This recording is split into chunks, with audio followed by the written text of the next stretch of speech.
Question number 3 है तुम्हारा, ठीक है। कल तो करा चुके हैं 3G में, ठीक है। एक्स है 3G में 2 क्वेश्चन करा दिए, तीसरा क्वेश्चन है ये।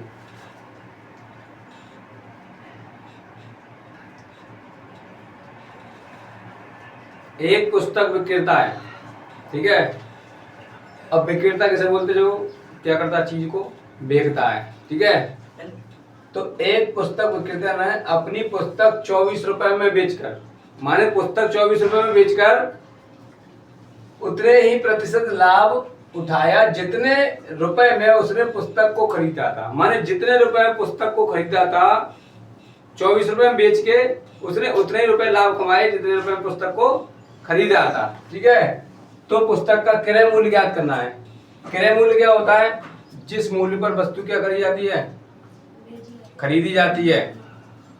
जिस मूल्य पर वस्तु खरीदी जाती है उसे क्रय मूल्य बोलते हैं, और जिस मूल्य पर वस्तु बेची जाती है उसे विक्रय मूल्य बोलते हैं, ठीक है। तो देखो,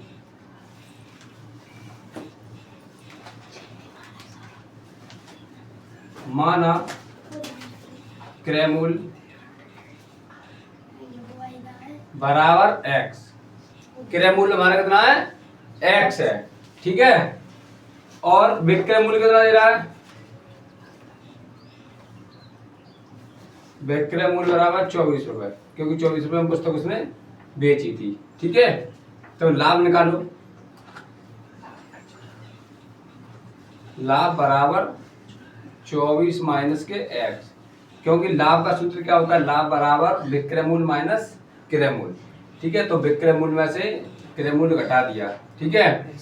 अब लाभ प्रतिशत बराबर, लाभ प्रतिशत बराबर एक्स, ठीक है। माने लाभ बराबर x%, माने उसने x% माना लाभ, उसने x% कमा लिया, ठीक है।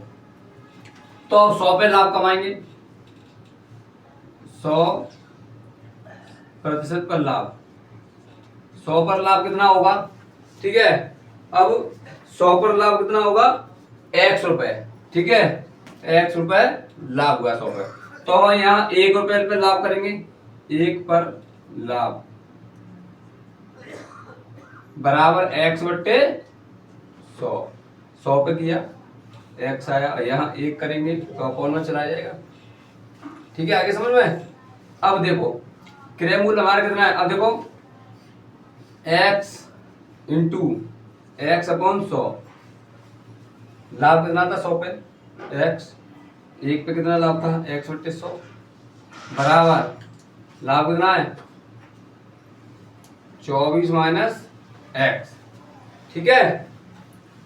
अब देखो x का इसमें गुणा करें तो क्या होगा? एक्स स्क्वायर बट्टे 100 बराबर 24 माइनस एक्स। इसके नीचे 1 मान लिया, कैंची वाली मल्टीप्लाई, एक्स स्क्वायर का 100 में गुणा करेंगे तो क्या होगा? देखो एक्स स्क्वायर का 1 में गुणा करेंगे एक्स स्क्वायर, अब 100 का 24 में गुणा करेंगे तो 2400, और 100 का माइनस एक्स में करेंगे तो 100x। इसको इधर ले आओ तो देखो एक्स स्क्वायर माइनस के 100x है, प्लस के 100x हो जाएंगे, और इधर आएगा माइनस के 2400 बराबर 0। अब देखो ऐसे गुणनखंड करो, 2400 के 100 आ जाए, बताओ कितना होगा? कितने? 2400 के ऐसे गुणनखंड करो कि 100 आ जाए, बताओ। 12 दूनी 24, माने 120 का 20 में गुणा करना, देखो 12 दूनी 24 और 2 0 हो गया। माने 120 का 100 में गुणा करेंगे तो आपका 2400 आएगा, सॉरी 120 का 20 में गुणा करेंगे तो 2400 आएगा, और 120 में से 20 घटाएंगे तो 100 बचेगा। तो देखो एक्स स्क्वायर प्लस का 120 एक्स और माइनस का 20x और माइनस का 2400, ठीक है, बराबर 0। देखो 120 का गुणा करेंगे 20 में तो 2400 आएगा, और 120x में से 20x घटाएंगे तो 100x बचेगा। अब वो प्लस का, क्योंकि प्लस का 120 बड़ा है, जो नंबर बड़ा होता है वही आता है।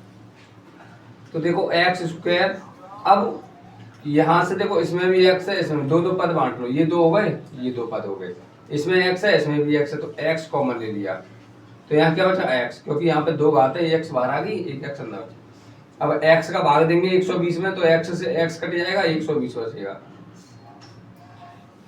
अब यहाँ क्या 20 कॉमन लेंगे। अब 20 क्यों कॉमन लेंगे, क्योंकि 20 का भाग जा रहा है 24 में। यहाँ पे जो संख्या होती है देख लेते हैं, अगर इसमें भाग जा रहा है तो कॉमन लेंगे, भाग नहीं जा रहा है तो कॉमन नहीं लेंगे, ठीक है। तो माइनस का 20 कॉमन ले लिया, x बचा, माइनस बाहर आ गया तो माइनस का भाग देंगे, माइनस में माइनस माइनस प्लस, ठीक है। तो अब 20 का भाग देंगे 2400 में, तो 120 बार ही जाएगा, बराबर 0। अब ये दोनों स्टेप समान हो गए। देखो हमारा गुणनखंड कब समान होता है, ठीक है, जब ये दोनों कोष्टक वाले दोनों पद क्या होते हैं, समान होते हैं। x प्लस 120, x प्लस 120 समान है, तो हमारा ये सही हुआ है। अगर अलग अलग आ रहा है तो हमारा ये गलत माना जाएगा। तो एक ब्रैकेट में ये लिख देंगे, तो x प्लस 120 और एक ब्रैकेट में लिख देंगे ये वाली x और माइनस का 20। तो देखो ये तो माइनस में हो जाएगा, x बराबर माइनस 120 और ये वाला क्या हो जाएगा, x बराबर 20। तो ये x का मान आ गया। तो हमारा क्रय मूल्य क्या हो गया, तो यहाँ लिख देंगे क्रय मूल्य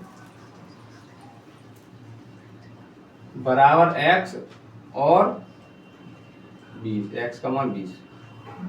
माने 20 रुपए में खरीदी और 24 रुपए में बेच दिया, तो लाभ उसको कितना हो गया, 20 रुपए में खरीद के लेके आया, ठीक है, और 24 रुपए में उसने बेच दी। माने 20 रुपए में कोई चीज खरीदी, 24 में बेच दी, 4 रुपए लाभ हुआ उसको।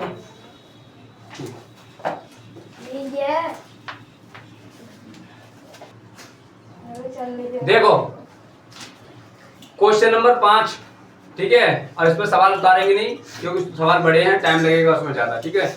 देखो एक व्यक्ति कुछ मासिक वेतन पर नौकरी करता है। एक व्यक्ति है जो मासिक वेतन पर नौकरी करता है, नौकरी शुरू करता है, और प्रत्येक वर्ष उसके वेतन में एक नियत वृद्धि होती है। एक व्यक्ति है, एक मासिक वेतन पर नौकरी कर रहा है और प्रत्येक वर्ष उसके वेतन में एक नियत वृद्धि होती है, माने सैलरी बढ़ती है उसकी, ठीक है। यदि नौकरी के 4 वर्ष बाद उसका वेतन, नौकरी कर रहा है आज से 4 वर्ष बाद उसका वेतन कितना, 2200 रुपए, ठीक है, सवाल में उसका वेतन 2200 रुपए हो, और 15 वर्ष बाद उसका वेतन कितना हो, 2750 रुपए, ठीक है। तो उसकी वृद्धि ज्ञात करनी है, ठीक है, वृद्धि और वेतन। तो देखो माना मासिक वेतन, सवाल नंबर 5 है, ठीक है, एक्सरसाइज 3F का 3G का क्वेश्चन नंबर 5।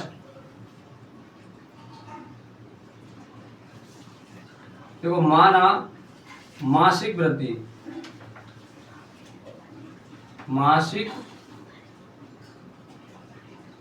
ठीक है, बराबर x, मासिक वृद्धि या मासिक वेतन, मासिक वेतन माना हुआ है, मासिक वेतन बराबर x, ठीक है, और वार्षिक वृद्धि, वार्षिक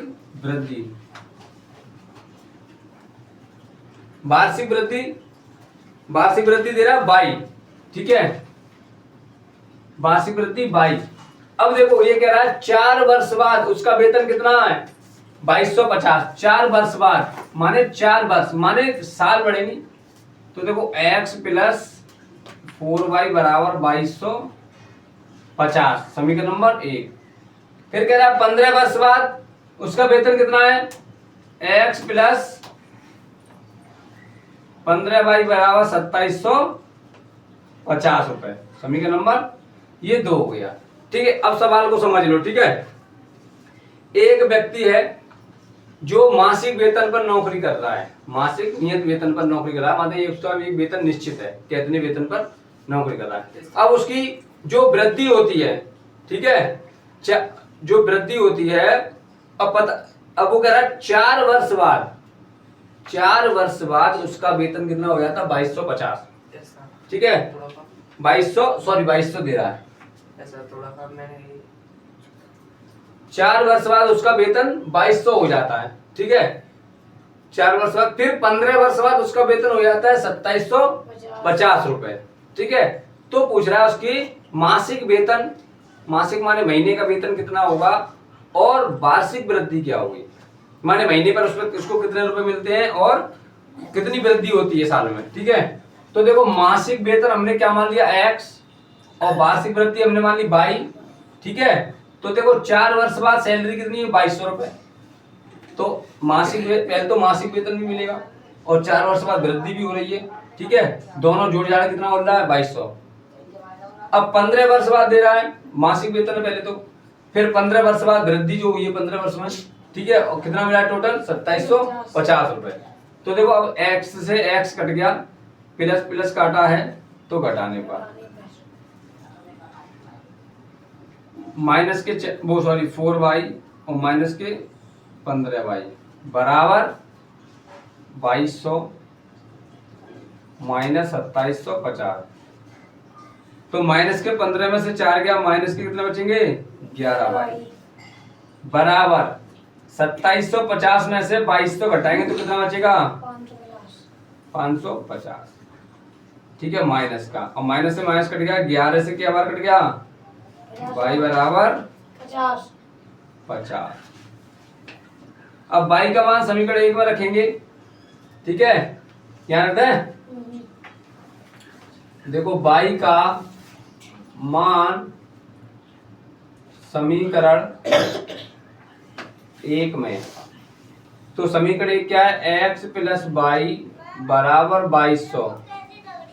ठीक है, x के स्थान पर कुछ नहीं है, प्लस y के स्थान पर 50, क्योंकि y का मान 50 आया 2200। तो x बराबर 2200 माइनस के उधर जाएगा 50 हो जाएंगे, तो x बराबर क्या हो जाएगा 2150। ठीक है, 2150 समझ आ गया। अब देखो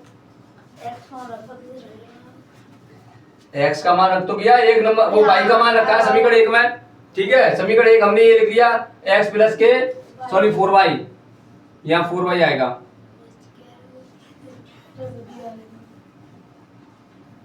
एक मिनट, 4y बराबर 2200। तो देखो x प्लस के 4 इंटू 50 बराबर 2200, तो x प्लस के 5 चौक 20 कितना हो गया ये 200 बराबर 2200, तो x बराबर 2000। माने उसको महीने में वेतन कितना मिल रहा 2000 रुपए और वृद्धि 50 रुपए की हो रही है। ठीक है, बहुत है वृद्धि।